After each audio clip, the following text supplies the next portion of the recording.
Hello बच्चों, मैं स्मिता बिजलवान स्वागत करती हूँ आपका आईसीटी वर्चुअल क्लासरूम में। आशा करती हूँ आप सभी स्वस्थ होंगे और अच्छे से अपनी पढ़ाई कर रहे होंगे। बच्चों, आज हम पढ़ने जा रहे हैं क्लास 8 की साइंस। और क्लास 8 साइंस में हमारा चैप्टर चल रहा था कंबशन एंड फ्लेम, यानी कि दहन और ज्वाला। तो आज हम इसी को ही आगे कंटिन्यू करेंगे और एक बार देख लेंगे कि कौन कौन से टॉपिक्स को हम कवर कर चुके थे।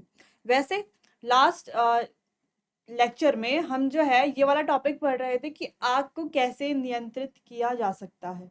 ठीक है, तो वहां पर हमने पढ़ा था कि जो आग कागज, लकड़ी, कपड़ा इनके द्वारा लगती है। ठीक है, इनके द्वारा लगती है या इन पर लगती है, उसको तो हम पानी से नियंत्रित कर सकते हैं। लेकिन जो आग जो है ऑयल यानी कि तेल या किसी भी प्रकार के जो विद्युत उपकरण होते हैं उनसे लगती है, तो उनको बुझाने के लिए या उनकी आग पर नियंत्रण करने के लिए हम जो है पानी का उपयोग नहीं करते। तो पानी का उपयोग क्यों नहीं किया जाता? क्योंकि पानी क्या है, विद्युत का संचालन करता है, इलेक्ट्रिसिटी कंडक्ट करता है। इसीलिए अगर हम जो इलेक्ट्रिकल अप्लायंसेज है यानी कि जो हमारे विद्युत उपकरण है उन पर पानी डालेंगे, तो हो सकता है जो पानी डाल रहा है उसे भी इलेक्ट्रिक शॉक लग जाए, है ना, उसे भी करंट लग जाए और आग और ज्यादा फैल जाए जिससे कि उसको नियंत्रण में लाना क्या हो जाता है, मुश्किल हो सकता है। ठीक, तो इसीलिए उस तरह की जो आग होती है जो हमारे विद्युत उपकरणों द्वारा लगती हैं, या जो हमारे जो ऑयल्स होते हैं, जैसे हम कहें पेट्रोल है, मिट्टी का तेल है, इसके अलावा और भी बहुत सारे ऑयल्स होते हैं। ठीक है, इनके द्वारा जब कोई आग लगती है तो उसमें भी पानी का उपयोग नहीं किया जाता। क्यों नहीं किया जाता? क्योंकि देखो ये जो ऑयल है ये हल्के होते हैं पानी से, जिस वजह से ये पानी के ऊपर क्या करते हैं, फ्लोट करते हैं, यानी कि तैरते हैं। अब जब हम पानी डालते हैं तो ये पानी के ऊपर तैरते हैं और कंटिन्यू जलते रहते हैं, है ना, यानी कि जलते रहते हैं, बुझते नहीं है। तो इस वजह से इन पर भी पानी का कोई भी प्रभाव नहीं पड़ता। इसलिए इस प्रकार की जो आग है उसको नियंत्रण में लाने के लिए हम क्या करते हैं, वहां पर कार्बन डाइऑक्साइड का प्रयोग करते हैं। तो कार्बन डाइऑक्साइड जब हम उस पर डालते हैं तो वो क्या करता है, पूरे जो आग है उस पर चादर की तरह क्या कर लेता है, लिपट जाता है, जिस वजह से वहां पर ऑक्सीजन की सप्लाई नहीं जाती, नहीं जा पाती। ठीक है, और आग जो है वो धीरे धीरे बुझ जाती है। ठीक, चलिए तो एक बार देख लेते हैं। तो ये सारे टॉपिक्स हम अपने प्रीवियस लेक्चर में कवर कर चुके थे, एक बार आप देख लीजिए इन्हें। चलिए, तो हमने क्या कहा था, इस प्रकार से हमारा अग्निशामक यंत्र होता है, यानी कि फायर एक्सटिंग्विशर ये होता है। ठीक है, अब ये जो फायर एक्सटिंग्विशन सिलेंडर्स होते हैं इनमें क्या होता है बच्चों, इनमें कार्बन डाइऑक्साइड को हाई प्रेशर पर यानी कि उच्च दाब पर संपीड़ित करके भरा जाता है या भंडारित किया जाता है, जिसको काम आने पर हम क्या करते हैं, यहाँ से प्रेस करते हैं तो ये पूरा फैल जाता है आग के ऊपर। ठीक है, चलिए फिर हम बात कर रहे थे ज्योति की, कि ज्योति क्या है, यानी कि ज्वाला क्या है। तो प्रज्वलित गैस का एक गर्म चमकता हुआ पिंड है जो तब उत्पन्न होता है जब किसी चीज में आग लग जाती है। फिर कुछ जो है ज्वलनशील पदार्थ ज्वाला दिखाते हैं, कुछ ज्वाला नहीं दर्शाते। ठीक है, तो ऐसे कौन कौन से होते हैं ये भी हमने पढ़ लिया। जैसे कपूर है वो ज्वाला बनाता है। ठीक है, जैसे मैग्नीशियम है वो ज्वाला नहीं बनाता, वो क्या करते हैं, ब्राइट लाइट के साथ जलता है। ठीक है बच्चों, तो आप आगे क्लासेस में जाएंगे तो वहां पर आप मैग्नीशियम वाले एक्सपेरिमेंट पढ़ेंगे कि जब वो जलता है तो कैसे जलता है। तो वहां पर आप देखेंगे कोई फ्लेम नहीं निकलती, एक वाइट लाइट वहां पर निकलती है। ठीक है, चलिए तो कैंडल के स्ट्रक्चर के बारे में हमने बात कर ली थी। चलिए तो इसके स्ट्रक्चर को थोड़ा डिटेल में इसका स्टडी करते हैं, अच्छे से इसका अध्ययन किया जाए। तो सबसे पहला, इसके कितने क्षेत्र हैं ये आपको याद रखना है। 3 क्षेत्र हैं, आप देख पा रहे हो, 1 2 और 3। ठीक है, ये तो कैंडल है ना, 1 2 और 3, 3 क्षेत्र है, इसके 3 पार्ट्स हैं। अब पहला क्या है, जो सबसे बाहरी क्षेत्र है, सबसे बाहरी क्षेत्र कौन सा वाला, ये वाला क्या है, सबसे बाहरी क्षेत्र। ठीक है, क्या है सबसे बाहरी क्षेत्र, कौन सा वाला, ये वाला जो हमें दिख रहा है, जो कैसे रंग का है, ब्लू यानी कि नीले रंग का है। ठीक है, चलिए इसके बारे में थोड़ा सा यहाँ पर पढ़ते हैं। ये क्या होता है, नीले रंग का होता है और यह ज्वाला का सबसे गर्म हिस्सा होता है। क्या होता है बच्चों, देखो सबसे बाहरी क्षेत्र होता है, दूसरी चीज सबसे गर्म हिस्सा, यानी कि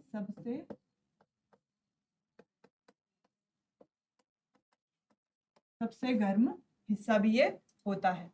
ठीक है, यह वह क्षेत्र भी है जहां पूर्ण दहन होता है, और इस क्षेत्र में ही क्या होता है, पूर्ण दहन यानी कि कंप्लीट कंबशन होता है। क्या होता है बच्चों, पूर्ण दहन यानी कि कंप्लीट कंबशन। देखो लिखा हुआ है ना कंप्लीट कंबशन, यहाँ पर हम लिख लेते हैं पूर्ण दहन। तो जो सबसे बाहरी क्षेत्र है वहां पर, उसके बारे में हमने 3 पॉइंट्स पढ़ लिए हैं कि जो सबसे बाहरी क्षेत्र है उसका रंग कैसा है, नीला है, वो सबसे गर्म हिस्सा है, और यहाँ पर क्या होता है बच्चों, पूर्ण दहन होता है। ठीक, तो ये हो गई पहले पॉइंट की बात। अब बात आते हैं दूसरे क्षेत्र की, जो कि हमारा है मध्य क्षेत्र। क्या है, ये वाला सेकंड वाला,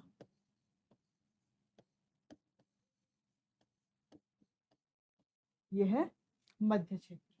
ठीक, अब ये जो मध्य क्षेत्र है ये पीले रंग का होता है। कैसा है इसका रंग, जैसे कि हमने यहाँ पर भी पढ़ा पीले रंग का, और दिख भी तो रहा है हमें यहाँ पर कि पीले रंग का है। ठीक है, पीले रंग का है, तथा मध्यम गर्म होता है। कैसा गर्म होता है, मॉडरेटली हॉट होता है, यानी कि मध्यम गर्म। कैसा होता है, ये होता है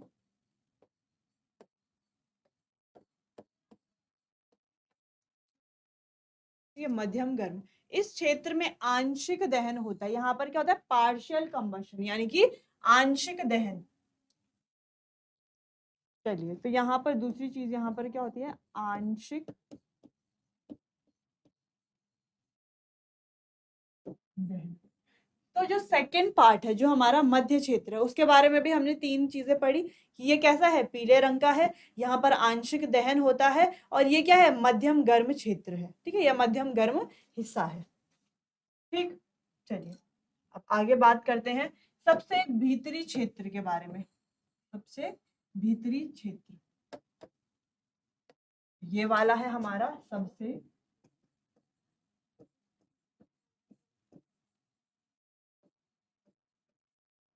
भीतरी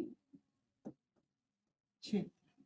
इसका रंग कैसा होता है बच्चों, काला, ब्लैक। ठीक है, काले रंग का होता है, और सबसे कम गर्म होता है।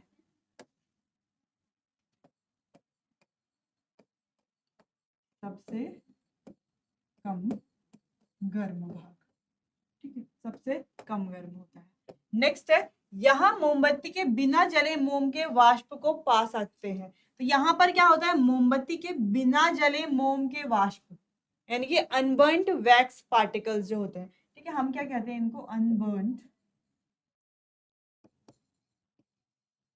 वैक्स पार्टिकल्स,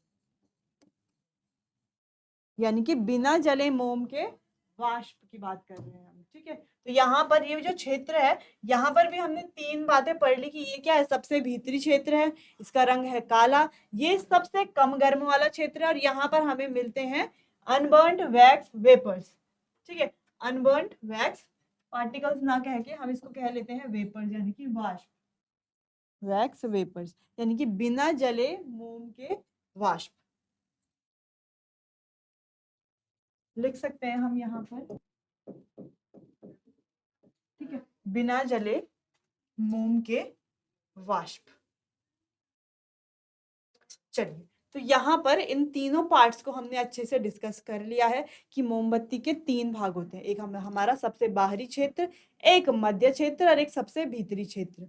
ठीक है, जो सबसे बाहरी क्षेत्र है वहां पर पूर्ण दहन होता है, जो बीच वाला यानी कि मध्य क्षेत्र है वहां पर बच्चों आंशिक दहन होता है, और जो सबसे भीतरी क्षेत्र है वहां पर बिना जले मोम के वाष्प हमें देखने को मिलते हैं। ठीक है, नेक्स्ट बात करें, जो सबसे बाहर का जोन है उसका रंग है नीला, जो मध्य क्षेत्र है उसका रंग है पीला, और जो सबसे भीतरी क्षेत्र है उसका रंग है काला। ठीक, जो सबसे बाहर का क्षेत्र है वो सबसे ज्यादा गर्म हिस्सा है। ठीक है, जो मध्य क्षेत्र है वो मध्यम गर्म हिस्सा है, जो सबसे भीतरी क्षेत्र है वो सबसे कम गर्म हिस्सा है। ठीक है, तो इस तरीके से ये पूरा कैंडल का स्ट्रक्चर हमें याद होना चाहिए। ये सारे पॉइंट्स जो हमने यहाँ पर पढ़े ये हमें याद होने चाहिए। ठीक, चलिए, तो आसानी से हमें याद हो सकते हैं आसानी से याद। कैसे, हमें याद रखना है, हमें याद रखना है ये है नीले रंग का, यह है पीले रंग का, और ये है काले रंग का। दूसरी चीज हमें याद रखनी है कि यह ज्वाला का सबसे गर्म हिस्सा होता है।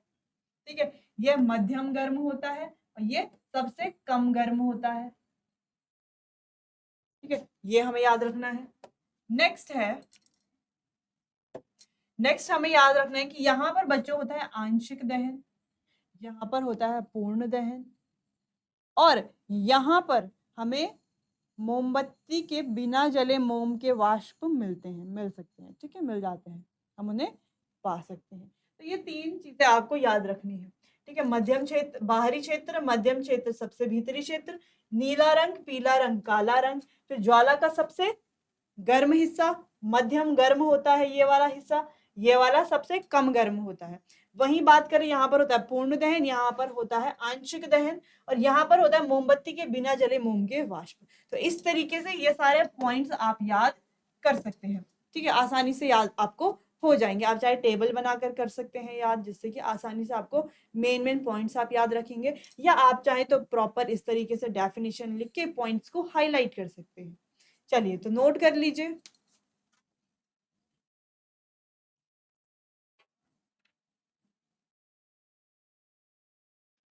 चलिए, तो ये जो मोमबत्ती का स्ट्रक्चर हमने पढ़ा, ये तो आपको याद हो गया होगा। ठीक है, आगे बढ़ते हैं। मिट्टी का तेल और पिघला हुआ मोम जलाने पर वाष्प बन जाते हैं। कुछ पॉइंट्स जो हमें देखने हैं। ठीक है, ये जो है कुछ इंपॉर्टेंट पॉइंट्स है जो हमें पता होने चाहिए। ठीक है, चलिए। मिट्टी का तेल और पिघला हुआ मोम जलने पर वाष्प बन जाते हैं, लेकिन लकड़ी का कोयला जलने पर ज्वाला उत्पन्न नहीं करता और ना ही वाष्प बनाता है। ठीक है, तो आपको ध्यान रखना है, जैसे मिट्टी का तेल है या और पिघला हुआ मोम है। पिघला हुआ मोम आप जानते हैं, है ना, मोम जो है वो पिघला हुआ है, सिंपल। तो जलने पर क्या बनाते हैं, वाष्प बन जाते हैं। लेकिन जो लकड़ी है, तो लकड़ी का कोयला जलने पर ज्वाला उत्पन्न नहीं करता और ना ही वाष्प बनाता है। ना ज्वाला उत्पन्न करता है, ना ही वाष्प बनाता है। सोना और चांदी पिघलाने के लिए सुनार लौ के सबसे बाहरी क्षेत्र में फूंक क्यों मारते हैं? देखो, सोना और चांदी को पिघलाने के लिए लोहार जो है, या हम बात करें सुनार जो है, ठीक है, जो सोने और चांदी का काम करते हैं, उन्हें सुनार कहा जाता है सुनार। ठीक है, गोल्ड स्मिथ, इंग्लिश में हम क्या कहते हैं, गोल्ड स्मिथ, जो सोने और चांदी के आभूषण बनाते हैं, उनके ऑइंटमेंट्स बनाते हैं, उनका काम करते हैं। ठीक है, उन्हें सुनार कहा जाता है। तो वो लौ के सबसे बाहरी क्षेत्र में फूंक क्यों मारते हैं? तो ऐसा क्यों किया जाता है? देखो, इसका एक सिंपल सा रीजन है। सिंपल सा रीजन क्या है? देखो, ज्वाला का जो सबसे बाहरी क्षेत्र होता है, वो सबसे गर्म हिस्सा होता है। ठीक है, सोने और चांदी का गलांक अधिक होता है, यानी कि इनका जो मेल्टिंग पॉइंट है, ये क्या होता है, अधिक होता है। इसीलिए सुनार सोने और चांदी को जल्दी पिघलाने के लिए क्या करते हैं, सोने और चांदी को जल्दी पिघलाने के लिए ज्वाला के सबसे बाहरी क्षेत्र में फूंक मारते हैं। ठीक है, क्या करते हैं, इसीलिए मारते हैं। ठीक है, ताकि वो जल्दी उनको पिघला सके। तो ये कुछ इंपॉर्टेंट पॉइंट्स हैं बच्चों, एक बार आप इन्हें देख लीजिए और नोट।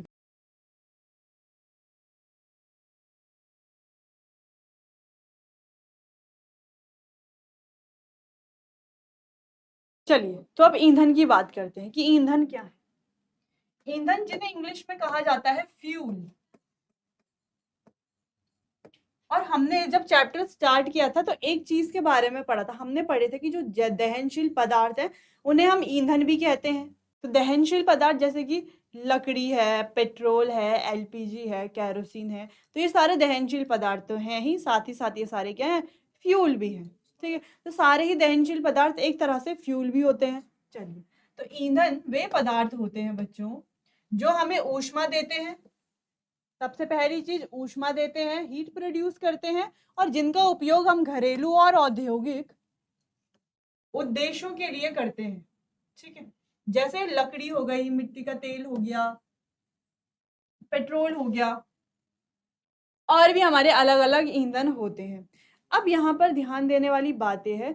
देखो, आपने नोटिस किया होगा, कुछ ईंधन जल्दी जल जाते हैं, कुछ ईंधन जलने में समय लगाते हैं। तो ऐसा क्यों होता है? तो ऐसा इसीलिए होता है, एक पॉइंट हमने पीछे पढ़ा था, इग्निशन टेम्परेचर। तो इग्निशन टेम्परेचर एक अहम रोल इसमें प्ले करता है। ठीक है, इग्निशन टेम्परेचर के बारे में हमने क्या पढ़ा था, वह न्यूनतम तापमान जिस पर कोई पदार्थ जो है आग पकड़ता है। ठीक है, तो जैसे हमने लकड़ी की बात की थी,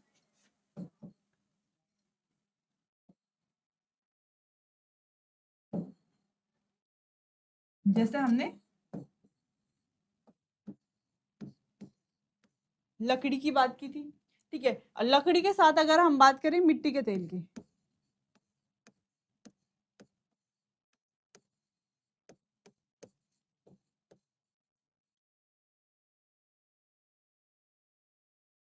अब दोनों ही क्या है बच्चों, दोनों ही ईंधन है। क्या दोनों ईंधन है? अगर हम ईंधन की बात करें तो ये भी ईंधन है और ये भी ईंधन है, दोनों ही फ्यूल है। लेकिन लकड़ी जो है उसको जलने में अधिक समय लगता है और मिट्टी के तेल को जलने में कम समय लगता है। अगर हम माचिस लेकर के जाते हैं लकड़ी के ऊपर, क्या लकड़ी एकदम से बर्न करना शुरू कर देती है? नहीं करती है ना। लेकिन मिट्टी के तेल के ऊपर अगर हम माचिस लेकर के जाते हैं बच्चों, तो मिट्टी का तेल जो है वो एकदम से क्या होने लग जाता है? बर्न होने लग जाता है, एकदम से जलने लग जाता है। तो ऐसा क्यों होता है? ऐसा होता है इग्निशन टेम्परेचर यानी कि प्रज्वलन तापमान की वजह से। ठीक है, चलिए अब कुछ और इम्पोर्टेंट पॉइंट हमें आगे देखने हैं, आगे पढ़ने हैं। पहले आप इतना नोट कर लीजिए डेफिनेशन को, फिर आगे ईंधनों के बारे में हमें कई सारी चीजें पढ़नी है। अच्छा, एक और चीज देखें तो इन दोनों में से ज्यादा पॉल्यूशन कौन फैलाता है ना, प्रदूषण कौन फैलाता है? तो लकड़ी, मिट्टी का तेल तो कोई प्रदूषण फैला ही नहीं रहा है ना अगर देखा जाए तो। लेकिन लकड़ी जो है काफी प्रदूषण फैलाती है, काफी सारा स्मोक यानी कि धुआं इससे निकलता है, गैसेस निकलती हैं, है ना। तो प्रदूषण तो ये फैला रहा है। तो यही सारे पॉइंट्स हमें ईंधन के बारे में आगे पढ़ने हैं। इतना पहले आप नोट कर लीजिए।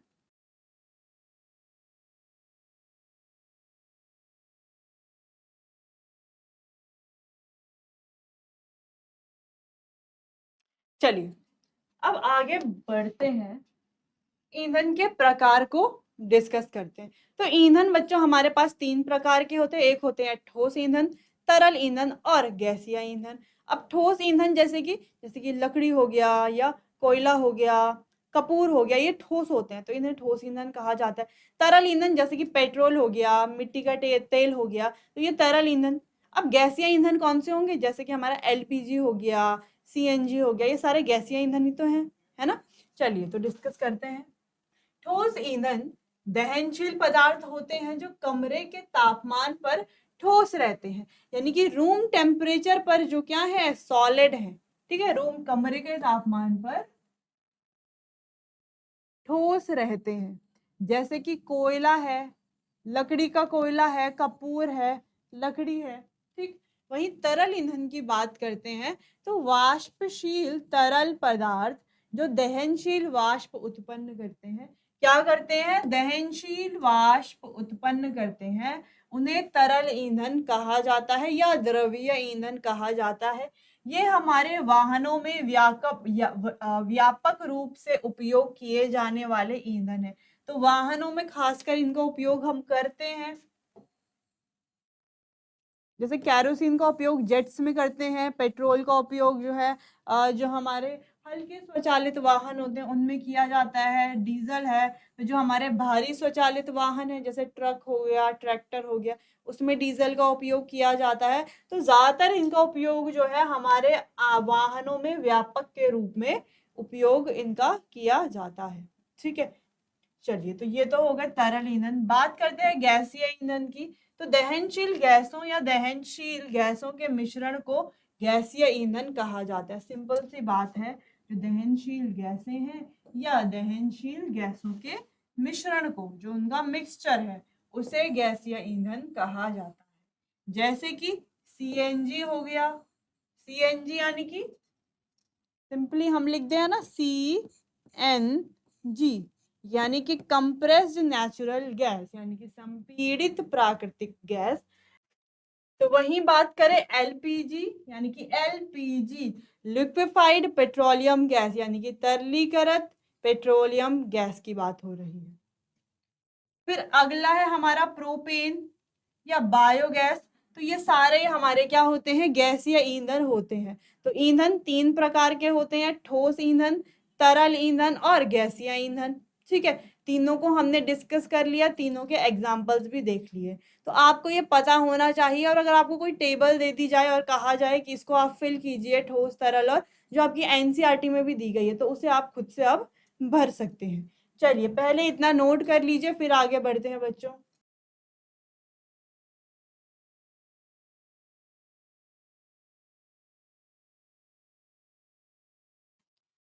चलिए बच्चों, तो ईंधन के प्रकार तो यहीं तक है, बाकी डिस्कस करेंगे हम अपने आने वाले अगले सेशन में। तब तक के लिए आपको बहुत-बहुत धन्यवाद।